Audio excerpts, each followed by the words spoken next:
Hello दोस्तों, नमस्कार। तो चलिए आज का सेशन हम लोग स्टार्ट करते हैं। आज हम लोग पढ़ेंगे इकोनॉमिक्स पढ़ने वाले हैं। जितने भी मैं क्वेश्चन लिया हूँ आप लोग यहाँ पे देख सकते हैं। आरपीएफ एसआई 2024 में पूछे गए हैं। टोटल देखिए 84 क्वेश्चन पूछा गया है। हम लोग एक ही वीडियो में कवर करेंगे। इसके पहले मैं आपको बता दूं, देखिए हिस्ट्री के 90+ क्वेश्चन पूछे गए थे, वो मैं करवा दिया हूँ।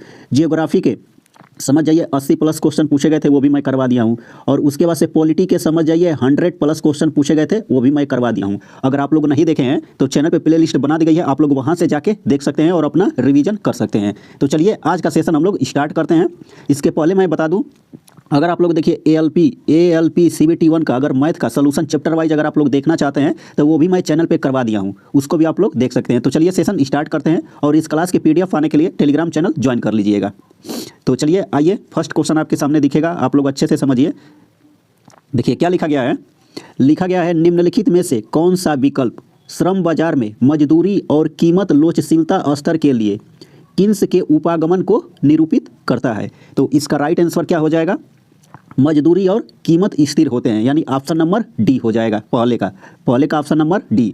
आइए दूसरा क्वेश्चन देखते हैं। देखिए क्या लिखा गया है।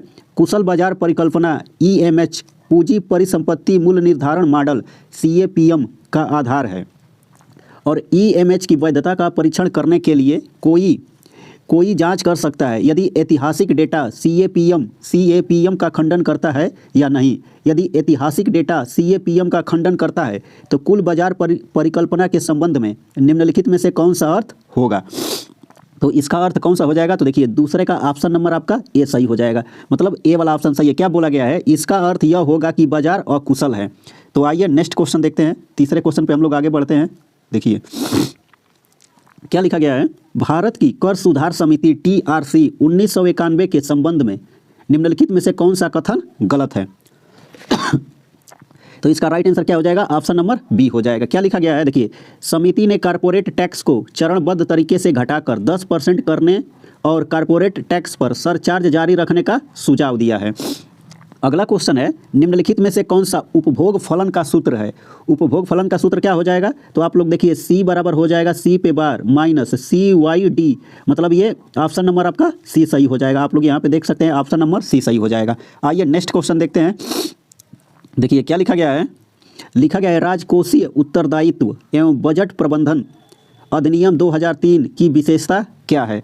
तो इसका राइट आंसर क्या हो जाएगा, पांचवा का ऑप्शन नंबर बी आपका सही हो जाएगा। क्या लिखा गया है, देखिए प्रत्येक वर्ष राजकोषीय घाटे में सकल घरेलू उत्पाद के 0.3% की कमी आई है। आइए नेक्स्ट क्वेश्चन देखते हैं। देखिए क्या लिखा गया है। भारत में गरीबी का आकलन करने के लिए निम्नलिखित में से किस विधि का उपयोग किया जाता है। देखिए गरीबी का आकलन करने के लिए हेड काउंट रेशियो का उपयोग किया जाता है, मतलब ऑप्शन नंबर इसका डी हो जाएगा। नेक्स्ट क्वेश्चन है, भारत में विनिवेश आयोग की स्थापना कब हुई थी। तो भारत में विनिवेश आयोग की स्थापना 1996 में की गई थी, 1996 में।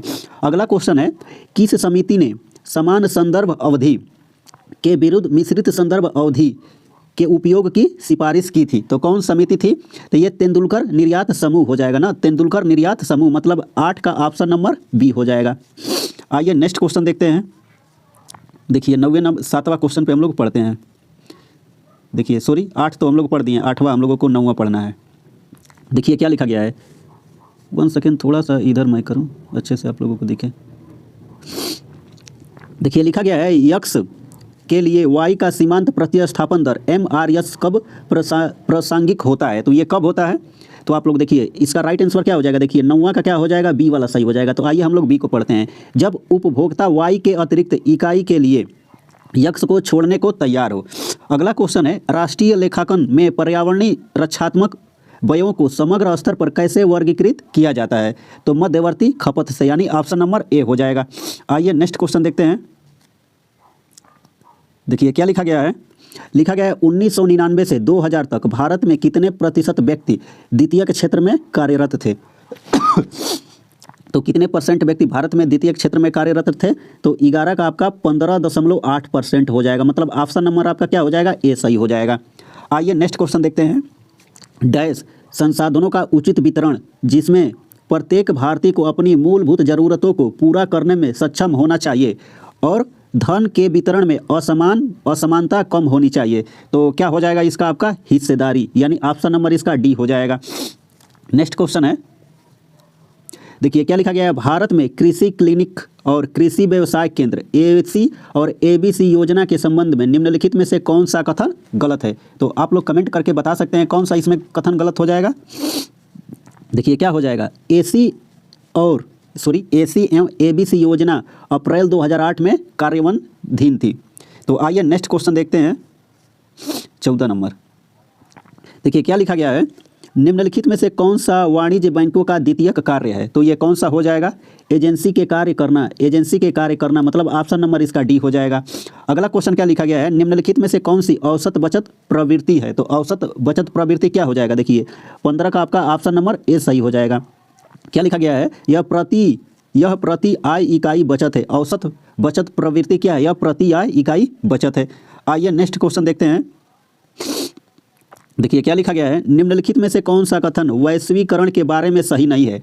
तो वैश्वीकरण के बारे में कौन सा सही नहीं है, तो देखिए यह समस्याओं को कम करने के लिए सतत विकास लाभों को बढ़ाने में मदद करता है। ये समस्याओं को कम करने के लिए सतत विकास लाभों को बढ़ाने में मदद करता है, मतलब इसका 16 का क्या हो जाएगा आपका ऑप्शन नंबर बी सही हो जाएगा। आइए नेक्स्ट क्वेश्चन देखते हैं। देखिए यहाँ पर भी लिखा गया है 16 नंबर, हम लोग 17 नंबर पढ़ेंगे। आइए 17 नंबर देखते हैं। देखिए राजकोषीय समेकन का प्राथमिक लक्ष्य क्या है, राजकोषीय समेकन का प्राथमिक लक्ष्य क्या हो जाएगा। तो इसका राइट आंसर क्या हो जाएगा, ऑप्शन नंबर ए सरकारी ऋण कम करना। क्या हो जाएगा, सरकारी ऋण कम करना। अगला क्वेश्चन है, निम्नलिखित में से कौन सा विपरीत अधिशेष का सही कार्य है। विपरीत अधिशेष का सही कार्य क्या हो जाएगा, देखिए विपरीत अधिशेष बराबर किसान द्वारा उत्पादित कुल कृषि उत्पादन माइनस कृषि उत्पादन की स्वयं की खपत हो जाएगा, मतलब 18 का आपका क्या हो जाएगा भैया, तो डी वाला ऑप्शन इसका राइट आंसर आ जाएगा। आइए नेक्स्ट क्वेश्चन देखते हैं। देखिए क्या लिखा गया है, निम्नलिखित में से नाबार्ड की सहायता कंपनी व्यक्ति और अन्य कानून संस्थाओं को ऋण सुविधा प्रदान करने का लक्ष्य निर्धारित करती है। तो ये कौन सी कंपनी है, तो ये ऑप्शन नंबर ए नवसम रुधि आप लोग देख सकते हैं, ये वाला 19 का क्या हो जाएगा, ऑप्शन नंबर ए सही हो जाएगा। आइए नेक्स्ट क्वेश्चन देखते हैं। देखिए क्या लिखा गया है, निम्नलिखित में से कौन सा नीति आयोग के व्यापक उद्देश्यों में से एक नहीं है। तो ये नीति आयोग के उद्देश्य में से एक नहीं है, तो क्या हो जाएगा, इसका ऑप्शन नंबर सी सही हो जाएगा, मतलब make in India, skill India, startup India और स्टैंड अप इंडिया आदि पहलों को बढ़ावा देना। अगला क्वेश्चन है, देखिए लिखा गया है विश्व बैंक के प्रेक्षण के अनुसार डैश और डैश में कृषि गहनता के कारण ग्रामीण मजदूरी में वृद्धि और खाद्य मूल्यों में गिरावट ने भारत में ग्रामीण गरीबों को कम करने में सहायता की है। ये कब किया है, तो ये 1970 के दशक से 1980 दशक तक, मतलब इसका ऑप्शन नंबर बी सही हो जाएगा। आइए नेक्स्ट क्वेश्चन देख लेते हैं। देखिए क्या लिखा गया है, 1 मिनट, हाँ अब देखिए लिखा गया है, निजीकरण का विस्तार करने के लिए भारत की 1991 की नई आर्थिक नीति में कौन सा महत्वपूर्ण परिवर्तन लागू किया गया है। निजीकरण के विस्तार करने के लिए भारत में 1991 की आर्थिक नीति में कौन सा महत्वपूर्ण परिवर्तन लागू किया गया है। इसमें क्या हो जाएगा, तो आपका ऑप्शन नंबर ए सही हो जाएगा। क्या हो जाएगा, तो देखिए लिखा गया है सार्वजनिक क्षेत्र के नियंत्रण के लिए आरक्षित उद्योगों की संख्या बढ़ाना हो जाएगा। नहीं, इसमें ऑप्शन नंबर ए नहीं होगा, ऑप्शन नंबर इसका सी हो जाएगा। सार्वजनिक क्षेत्र के नियंत्रण के लिए आरक्षित उद्योग की सूची को छोटा करना, मतलब आप लोग 22 का आंसर क्या लगाएंगे, सी लगाएंगे। आइए नेक्स्ट क्वेश्चन देख सकते हैं, आप लोग यहाँ पे देख सकते हैं आंसर क्या दिया है, सी दिया है। आइए नेक्स्ट क्वेश्चन देखते हैं। देखिए क्या लिखा गया है विनिवेश क्या है, तो इसका राइट आंसर क्या हो जाएगा, इसमें डायरेक्ट फार्मूला पूछा गया है, तो ऑप्शन नंबर ए विनिवेश। देखिए क्या लिखा गया है, किसी सार्वजनिक क्षेत्र के उपक्रमों द्वारा जन सामान्य को इकट्ठी की बिक्री के माध्यम से उसका निजीकरण करना और विनिवेश के रूप में जाना जाता है। नेक्स्ट क्वेश्चन है, लिखा गया है वित्तीय समावेशन का मुख्य उद्देश्य क्या है। देखिए वित्तीय समावेशन का मुख्य उद्देश्य क्या हो जाएगा, तो इसका क्या हो जाएगा, देश की अब तक सेवा न पाने वाली बड़ी आबादी को उचित लागत पर वित्तीय सेवाएं प्रदान करना, मतलब ऑप्शन नंबर इसका डी सही हो जाएगा। आइए नेक्स्ट क्वेश्चन देखते हैं। देखिए क्या लिखा गया है, उस आर्थिक आधिकारिक संरचना को पहचानिए जो भारत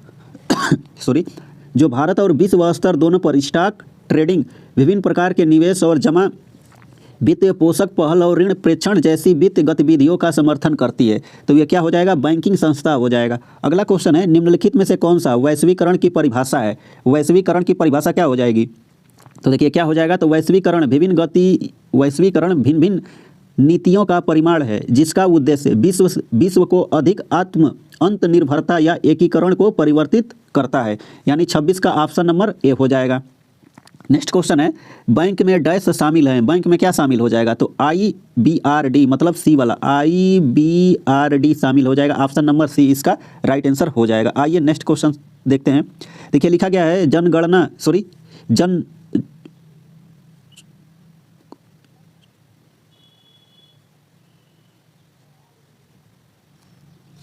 देखिए क्या लिखा गया है, गणनावाचक उपयोगिता विश्लेषण में उपयोग को निम्नलिखित में से किस तरीके से व्यक्त किया जाता है। तो किस में व्यक्त किया जाता है, संख्याओं में। यानी ऑप्शन नंबर कौन सा सही हो जाएगा, आपका डी हो जाएगा। आइए नेक्स्ट क्वेश्चन देखते हैं।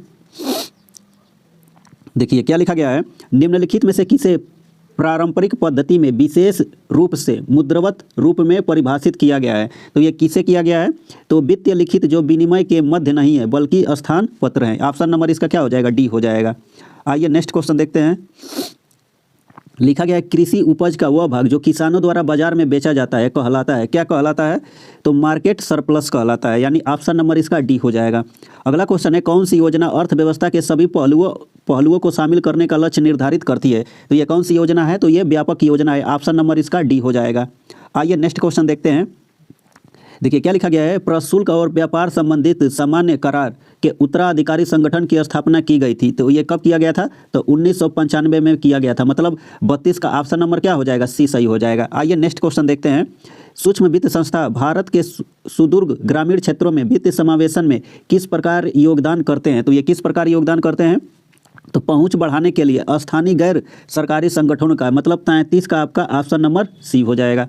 नेक्स्ट क्वेश्चन है, भारत में सूक्ष्म वित्त संस्था के सामने निम्नलिखित में से कौन सी महत्वपूर्ण चुनौती है। तो कौन सी महत्वपूर्ण चुनौती है, इसमें देखिए परिचालक लचीलेपन को प्रभावित करने वाले विनियामक परिवर्तन, मतलब इसका ऑप्शन नंबर बी हो जाएगा। आइए नेक्स्ट क्वेश्चन देखते हैं। देखिए क्या लिखा गया है, हेड काउंट रेशियो की सही परिभाषा क्या है। हेड काउंट रेशियो की सही परिभाषा क्या है, तो क्या हो जाएगा, गरीबी रेखा से नीचे रहने वाली जनसंख्या का अनुपात। अभी जस्ट हम लोग ऊपर पढ़ के आए थे। अगला क्वेश्चन है, भारत के राष्ट्रीय कृषि आयोग 1976 ने सामाजिक वानिकी को 3 श्रेणियों में वर्गीकृत किया है। तो इसका राइट आंसर क्या हो जाएगा, तो शहरी वानिकी, ग्रामीण वानिकी और कृषि वानिकी। तो ऑप्शन नंबर सी हो जाएगा इसमें। आइए अगला क्वेश्चन देखते हैं। देखिए क्या लिखा गया है, निम्नलिखित में से कौन सी गरीबी आकलन समिति नहीं है। तो ये कौन सी हो जाएगी, इसमें कोठारी कमेटी, मतलब ऑप्शन नंबर इसका बी हो जाएगा। आइए नेक्स्ट क्वेश्चन देखते हैं। देखिए क्या लिखा गया है, भारत में चरम निर्धनता का अनुपात लगाने के लिए किस डेटा स्रोत का उपयोग किया जाता है। तो किसका उपयोग किया जाता है, घरेलू उपभोक्ता व्यय सर्वेक्षण का। यानी ऑप्शन नंबर इसका सी हो जाएगा। अगला क्वेश्चन है, निम्नलिखित में से कौन रोजगार विहीन वृद्धि का सही परिभाषा है। तो ये कौन सा परिभाषा हो जाएगा, तो ये हो जाएगा, देखिए यह एक आर्थिक घटना है जिसमें कोई अर्थव्यवस्था अपने रोजगार के स्तर को बनाए रखते हुए या घटाते हुए विकास करती है। मतलब इसका ऑप्शन नंबर बी हो जाएगा। अगला क्वेश्चन है, देखिए क्या लिखा गया है, लिखा गया है, निम्नलिखित में से किस अवधि को भारत में हरी क्रांति का दूसरा चरण माना जाता है। किस अवधि को माना जाता है, तो 1970 से 1980 के मध्य जो हरी क्रांति हुई थी उसमें दूसरा चरण माना जाता है। नेक्स्ट क्वेश्चन है, देखिए क्या लिखा गया है, ग्रामीण विकास के संदर्भ में भारत में पारंपरिक ग्रामीण ऋण प्रणालियों मतलब सिस्टम से संबंधित महत्वपूर्ण चुनौती क्या है। तो इसमें क्या हो जाएगा, तो इसका हो जाएगा, देखिए अनौपचारिक स्रोतों पर अत्यधिक निर्भरता के कारण किसानों को शोषणकारी ब्याज दरें और कर्ज जाल का सामना करना पड़ता है। मतलब 41 का ए वाला ऑप्शन सही हो जाएगा। आइए अगला क्वेश्चन देखते हैं। देखिए क्या लिखा गया है, किस आर्थिक प्रणाली में उत्पादन की शक्तियों या साधनों का विशेष सार्वजनिक स्वामित्व होता है। तो किसमें होता है, ये समाजवाद में। अगला क्वेश्चन है, भारत सरकार ने अपने राजकोषीय घाटे का वित्तीय पोषण कैसे करती है। तो ये कैसे करती है, तो घरेलू और अंतर्राष्ट्रीय स्रोतों का उधार लेकर करती है। कि अगला क्वेश्चन है, dash is a kind of quantitative and qualitative process of change which can not measure. तो इसमें क्या हो जाएगा, इवोल्यूशन हो जाएगा। Option number D. आइए नेक्स्ट क्वेश्चन देखते हैं। कृषि हिस्सेदारी के लिए डैश की आवश्यकता है जो मुख्य रूप से भूमि जोतों के स्वामित्व में परिवर्तन को संदर्भित करता है। तो कौन सा हो जाएगा? भूमि सुधार, मतलब ऑप्शन नंबर ए हो जाएगा। आइए अगला क्वेश्चन देखते हैं। देखिए क्या लिखा गया है, भारत के हवाई परिवहन के संदर्भ में एरा का पूर्ण रूप क्या है? तो एरा मतलब क्या हो जाएगा? देखिए airport economic regulatory authority of India हो जाएगा, मतलब ऑप्शन नंबर डी हो जाएगा। नेक्स्ट क्वेश्चन है, प्रथम क्षेत्रीय ग्रामीण बैंक की स्थापना किस वर्ष की गई थी? तो ये कब किया गया था? तो ये 1975 में किया गया था। आइए नेक्स्ट क्वेश्चन देखते हैं। देखिए कृषि मूल्य आयोग की स्थापना के लिए भारत सरकार प्रमुख तर्कधार क्या है? तो क्या हो जाएगा? किसानों से खरीदे गए कृषि उत्पादकों की कीमतों का निर्धारण करना, मतलब ऑप्शन नंबर सी हो जाएगा।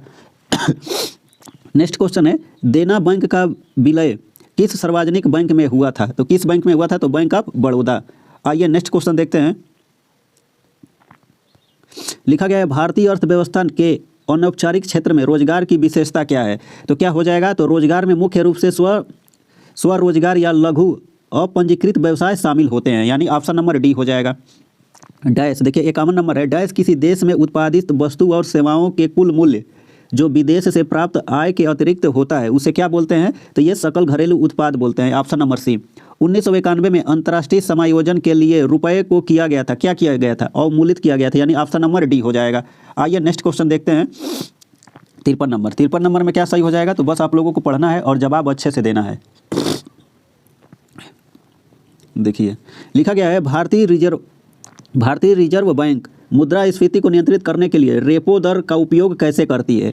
तो रेपो दर का उपयोग कैसे करेगी? तो देखिए रेपो दर में वृद्धि करके और बैंक के लिए उधार देने या अधिक महंगा बनाकर अर्थव्यवस्था में मुद्रा आपूर्ति को कमी करती है। तो इसका ऑप्शन नंबर क्या हो जाएगा? आपका बी हो जाएगा। आइए नेक्स्ट क्वेश्चन देख लेते हैं। देखिए 54 नंबर क्या बोला गया है, मुद्रास्फीति को नियंत्रित करने के लिए भारतीय रिजर्व बैंक रेपो दर का उपयोग किस प्रकार करती है? तो किस प्रकार करती है? बैंकों के लिए उधारी अधिक महंगा बनाने के लिए रेपो दर में वृद्धि करती है। बैंकों के लिए उधारी अधिक महंगा बनाने के लिए रेपो दर में क्या करेगी? वृद्धि कर देगी, ऑप्शन नंबर ए हो जाएगा। आइए नेक्स्ट क्वेश्चन देखते हैं। निम्नलिखित में से कौन सा कथन गलत है? अब बताइए, गलत छांटना है। तो देखिए ये वाला कथन गलत हो जाएगा। हरी क्रांति का पहला चरण 1950 के दशक के मध्य शुरू हुआ था, तो ये गलत है, बाकी ये तीनों आपका सही हो जाएगा। अगला क्वेश्चन है, स्वतंत्रता के बाद भारत में निम्नलिखित में से किस समस्या का सामना करना पड़ा था? तो किस समस्या का सामना करना पड़ा था? निर्धनता का, यानी ऑप्शन नंबर सी हो जाएगा। आइए नेक्स्ट क्वेश्चन देखते हैं। देखिए क्या लिखा गया है, निम्नलिखित में से कौन सा विकल्प एक लघु वस्तु की उपयोगिता है? तो कौन सा हो जाएगा? यह किसी वस्तु की आवश्यकता को संतुष्ट करने की क्षमता है। अगला क्वेश्चन है, धारणीय विकास उपागम के अनुसार निम्नलिखित में से कौन सी रणनीति ग्रामीण विकास के लिए आवश्यक है? तो कौन सी आवश्यक हो जाएगी? देखिए पर्यावरण स्थिरता को आर्थिक विकास के साथ एकीकृत करना, मतलब ऑप्शन नंबर आपका बी हो जाएगा। आइए नेक्स्ट क्वेश्चन देखते हैं। लिखा गया है, कौन मुद्रा का कार्य नहीं है? कौन भैया मुद्रा का कार्य नहीं है? गरीबी उन्मूलन, ऑप्शन नंबर सी हो जाएगा। किसी राष्ट्र के आर्थिक स्वास्थ्य का मूल्यांकन करने के लिए कौन सा मुख्य माप है? तो ये कौन सा मुख्य माप हो जाएगा? जीडीपी, यानी सकल घरेलू उत्पाद। देखिए कभी कभी जीडीपी का फुल नेम पूछ लेता है, तो ग्रास डोमेस्टिक प्रोडक्ट होता है। आइए नेक्स्ट क्वेश्चन देखते हैं। 61 नंबर, अब धीरे धीरे हम लोग खत्म कर देंगे। देखिए निजीकरण की प्रक्रिया में निम्नलिखित में से कौन सा विकल्प शामिल है? निजीकरण की प्रक्रिया में कौन सा विकल्प शामिल है? तो इसका आंसर क्या हो जाएगा? आरंभिक सार्वजनिक निर्गम हो जाएगा, यानी ऑप्शन नंबर ए इसका राइट आंसर हो जाएगा। भारत की 8वीं पंचवर्षीय योजना के अध्यक्ष थे, तो कौन से ये थे? पीवी नरसिंह राव थे।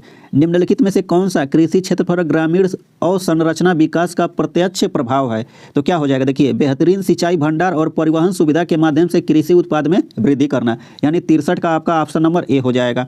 आइए नेक्स्ट क्वेश्चन देखते हैं। देखिए क्या लिखा गया है, निम्नलिखित में से कौन सा निजीकरण का घटक नहीं है? निजीकरण का घटक नहीं है, क्या हो जाएगा इसमें?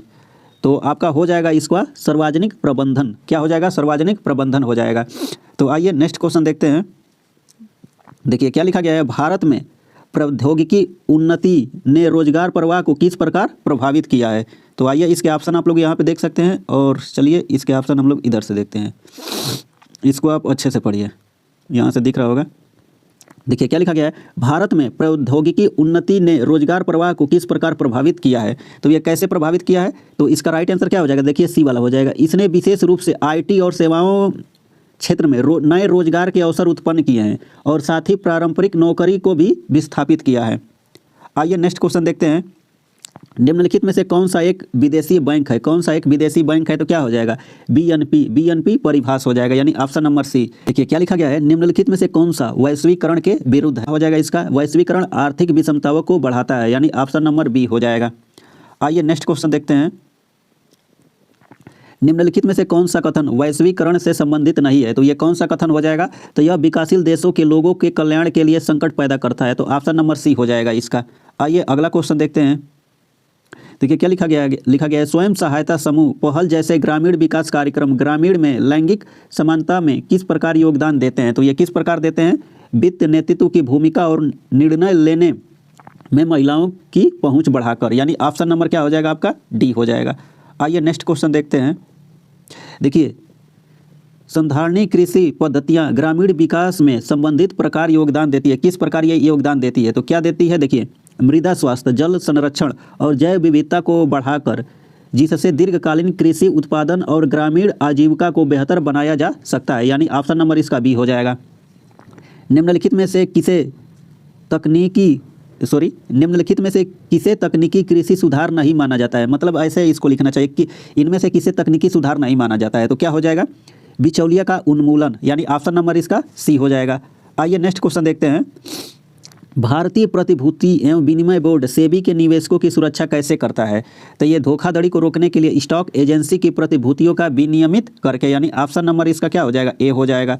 आइए अगला क्वेश्चन देखते हैं। निम्नलिखित में से कौन रोजगार अवसर पैदा करने के लिए भारत सरकार की नई पहल में एक नहीं है, तो क्या हो जाएगा यूनिकॉर्न इंडिया हो जाएगा। अगला क्वेश्चन है, निम्नलिखित में से कौन सा कृषि विपणन यानी एग्रीकल्चर मार्केटिंग में सुधार का उपाय नहीं है, तो कौन सा हो जाएगा बड़े व्यापारियों द्वारा हेरफेर। अगला क्वेश्चन है, देखिए क्या लिखा गया है, भारत में औद्योगिक विकास के संदर्भ में विकास बैंकों का मुख्य कार्य क्या है, तो क्या हो जाएगा विकास बैंक औद्योगिक परियोजनाओं और अवसंरचनाओं के लिए दीर्घकालीन वित्तीय पोषण और समर्थन प्रदान करते हैं, यानी इसका ऑप्शन नंबर ए हो जाएगा। आइए नेक्स्ट क्वेश्चन देखते हैं। देखिए लिखा गया है, औद्योगिक नीति संकल्प 1956 में निम्नलिखित में से किस पंचवर्षीय योजना में अपनाया गया था, तो ये कौन सी पंचवर्षीय योजना थी, तो दूसरी पंचवर्षीय योजना में अपनाया गया था।